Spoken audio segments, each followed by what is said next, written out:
Hello and welcome to Beau guitars and ukuleles and mandolins actually today. So today I'm going to be showing you how to efficiently string up a mandolin and just a few tips on how to do that if the bridge has fallen off. So keep watching and please like and subscribe and hit the notification button if you want to learn more about all this stuff called lutherie.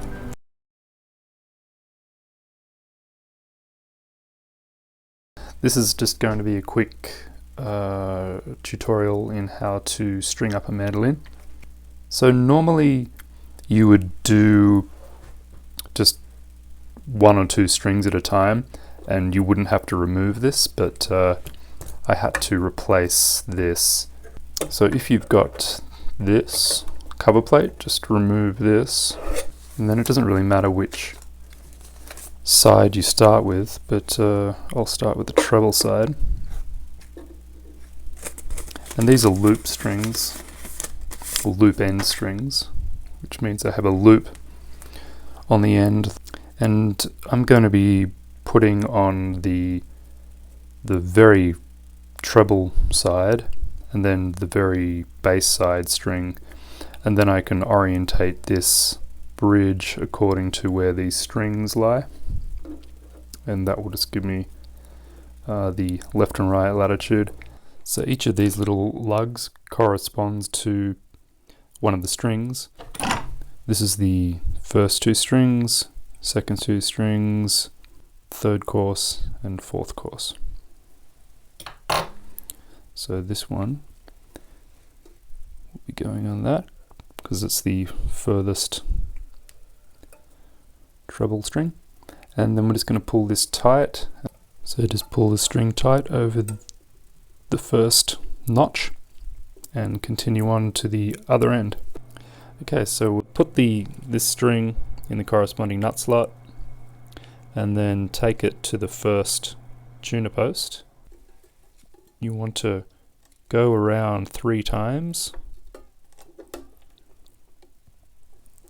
from the left hand side clockwise, and then get the string end, put it on top of those winds and then through, and then just pull all that tight, and then I usually just notch it up, wind it on a little bit, and that's the first string done. I get some dedicated string clippers, or string pliers, and place this just on the top of the tuner post and nip it off. I'm going to pop over to the other side and show you how I do the wound strings, which is a little bit different, the same but different. Okay, so I'm on the last string, or the bass side string. So I'm going over there, over the last notch in the bridge. This time we're going to wind, on the bass side, you wind all the strings counterclockwise. So we just put this string over the last notch in the nut, and we go around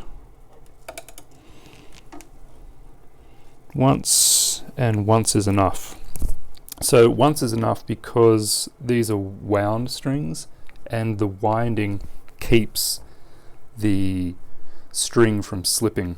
It's just sort of a naturally occurring thing, which is good because these treble strings, because they're so smooth and thin, you have to wind them, at least 3 times for them to kind of catch on and not slip. Just hold that down.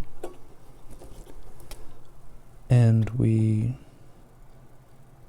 just push the one winding down,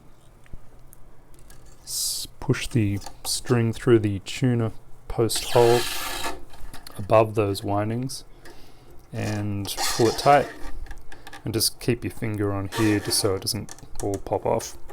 And then I just give it a bit of a pull upwards just so it locks in a bit more. Wind it the right way, and that's done.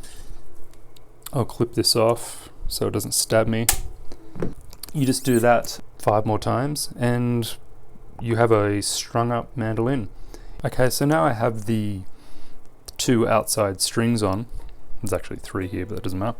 I can quickly talk about what I mentioned briefly before, which was if you have to take all the strings off at the same time and you're left with the bridge falling off, you put the outside strings on just so you can visually look at where they fall in regard to the fingerboard. So if you look here, this is obviously too far to the treble side, and likewise too far to the bass side. But if you get it right in the middle, so there's an equal amount from the outside strings to the edge of the fingerboard, then you're good. Some people like to, depend on the playing style, they favor just a little bit more room on the treble side, just because you're up here more and you can fall off when you're playing. But I think there's enough room on either side of this particular instrument just to put it right in the middle. This is the nice shiny cover, and you just simply slide this on, and you can wait till you string up, but I'm just going to do it now, and gives a nice neat appearance. It's good for the meat of the hand or the meat of the palm, so you don't scratch yourself up on all the sharp lugs and stuff. And that is how you string up a mandolin. Okay, here is the quick, unexplained version of tuning a mandolin.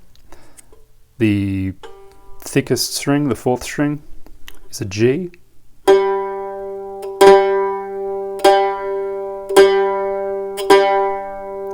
The 3rd string is a D.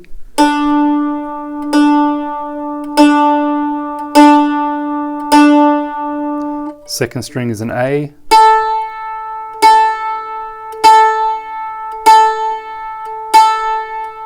And the thinnest string, the top treble string, is an E.